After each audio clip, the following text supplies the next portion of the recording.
Pripun enten napa? Napa diutus Kang Rama? Napa enten wigati? Siwa Semar. Aku mung bakal nyatakake impen sing tak lakoni wae. Sampeyan ngimpi napa? Lho, sampeyan ngimpi napa, Ndra? Sampeyan ngimpi napa, Ndra? Dek kapan den ngimpi? Mengko gek bareng kali kula. Kowe ngimpi apa? Isin ae, Ndra. Ngerti-ngerti ngelilir ya aku iki. Ora usah sok modo-modo ora. Ngimpi kok ora. Ha nggih, sampeyan iku ngimpi napa? Wong sing jenenge impen iku ora kudu kelakon lan ora kudu kababar. Dadi kasunyatan. Ora kanthi kanyono-nyono.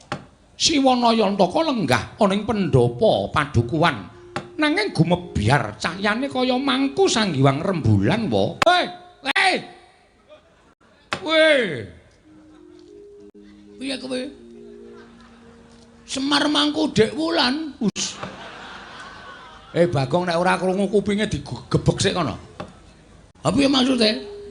Mangku sanggiwang rembulan. Wah, krunguku kok mangku Dek Wulan. Yang kowe. Langsung pemburu aku. Ah iya rembulan kok Dek Wulan ora. Monggo bareng tak caketi para putra kena dayaning sanggiwang rembulan wekasan salirane Kakang Antasena, Kakang Garwaca, Kakang Antarja, Kakang Abimanyu melu mawa cahya. Siwa, iki werdine apa? Mula banjur tumune aku sowan ana ing Randu Gombala nglumpuke kadang-kadangku pring Gondani.